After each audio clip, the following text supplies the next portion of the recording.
Welcome back viewers. PHP के training में खुश आमदीद। अपने इस वीडियो में हम बात करेंगे फ़िल्टर्स के ऊपर। पीएचपी के अंदर जो फ़िल्टर्स होते हैं वो मैं आपको एक्सप्लेन करने की कोशिश करूँगा कि इनका यूज़ क्या होता है। बेसिकली जो फ़िल्टर्स है पीएचपी पर मैं लिख देता हूँ पीएचपी फ़िल्टर्स। इनका यूज़ जो है ये पीएचपी के लेटेस्ट वर्जन में इंट्रोड्यूस करवाए गए थे फ़िल्टर्स। पीएचपी का जो वर्जन 5 है उसके बाद से ये पीएचपी में मौजूद है और काम कर रहे हैं। तो फ़िल्टर्स बेसिकली डेटा को वैलिडेट करने के लिए या फॉरम्स या इस तरह का कोई भी डेटा हो तो उसको वैलिडेट करने के लिए, इन वैलिडेशन ऐड करने के लिए यूज़ होते हैं। और उसके अलावा जो है डेटा को ये चेंज भी कर सकते हैं। सिक्योरिटी के हवाले से होते हैं ये कि कहीं से भी आपके पास डेटा आ रहा हो तो उसको आप चेक कर सकते हैं, वैलिडेट कर सकते हैं, टेस्ट कर सकते हैं ताकि वो आपको नुकसान न पहुंचा सके। तो पेज एक मैंने वो बनाया है filters.php का, उसका डुप्लिकेट, और इसमें एक सिंपल सा एक फॉर्म है जिसमें दो इनपुट टैग्स है। एक में टेक्स्ट, टाइप टेक्स्ट, और इसका नेम ईमेल है, और दूसरा सबमिट बटन है, उसकी वैल्यू ओके है। और ये सिंपल सा एक फॉर्म है, बाकी ये पीएचपी का खाली ब्लॉक है। यहाँ से मैं इसका नेम चेंज कर देता हूँ पेज का, पीएचपी फिल्टर्स। तो सिंपल सी बात है, जैसे कि अगर मैं कहता हूँ कि इफ़ मैं चाहता हूँ कि एक बंदा इन फिल्टर्स की मदद से हम जो है डेटा को वैलिडेट कर सकते हैं, डेटा को चेक कर सकते हैं कि वेदर वो डेटा जो आ रहा है हमारे फॉरम्स के थ्रू या हमारे वेब के ऊपर जो डेटा यूज़र्स की जानिब से आ रहा है, क्या वो सही है, करेक्ट है या गलत है, या उसमें कोई वायरस या कोई और कोई स्क्रिप्ट तो नहीं है, कोई हैकिंग मैकिंग इस तरह की चक्कर। तो अगर मैं यहाँ पर लिख दूँ कि filter var, filter underscore var, ठीक है जी, और इसमें ये जो दो कर्ली ब्रैकेट्स है ये बेसिकली ये भी एक फंक्शन है ना, फ़िल्टर वेयर। तो फ़िल्टर वेयर का मतलब होता है कि एक वेरिएबल को फ़िल्टर करना, एक वेरिएबल को चेक करना, एक सिंगल वेरिएबल को चेक करना। और ये जो एक्सक्लेमेशन का साइन आपको नज़र आ रहा है फ़िल्टर से पहले, ये मैंने इसलिए लगाया कि अगर फ़िल्टर, अगर ये जो डेटा आ रहा है ये ना हो, यानी कि अगर ये ना हो तो फिर जो है क्या किया जाए। मिसाल के तौर पे मैं कहता हूँ कि मेरे पास जो है मेरे पास एक वेरिएबल है ईमेल के नाम से, ठीक है जी, वो इक्वल टू है dollar underscore post email.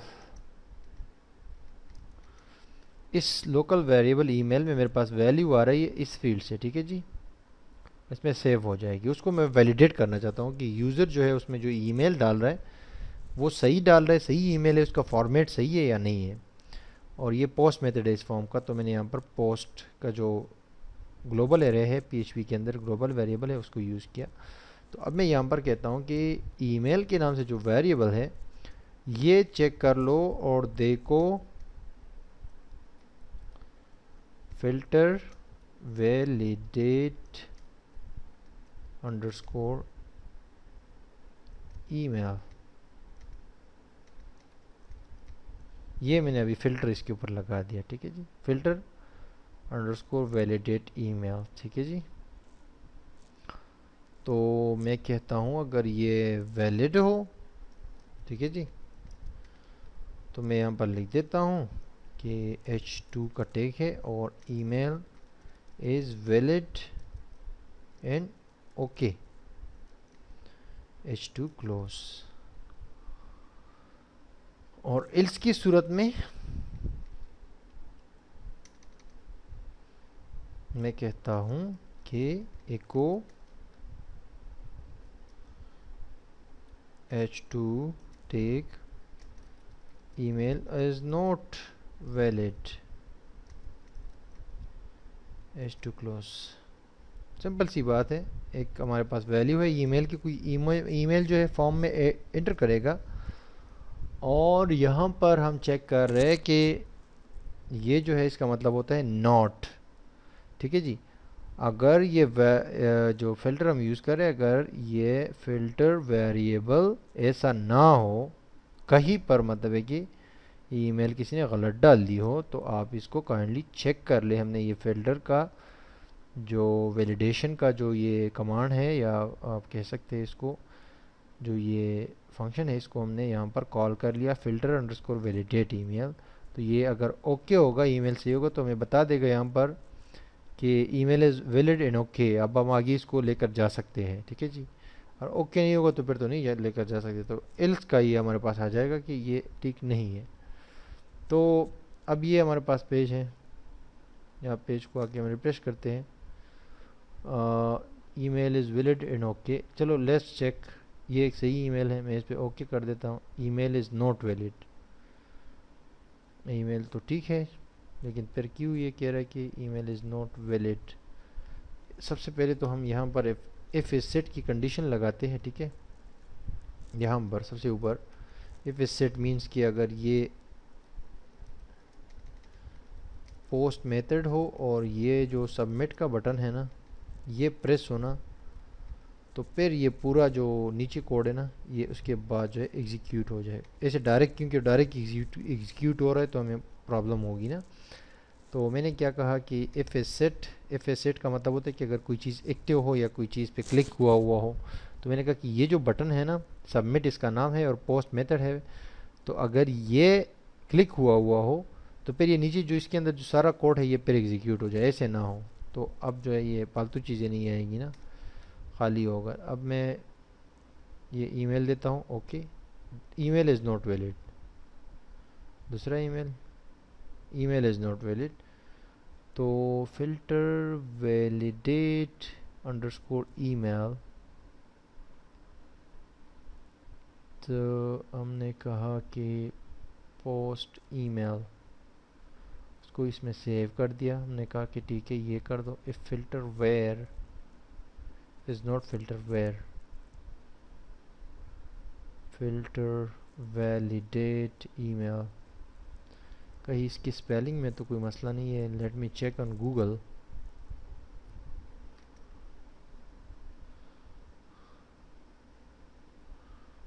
We filter validate email, ठीक है, इसमें कोई मसला नहीं है। और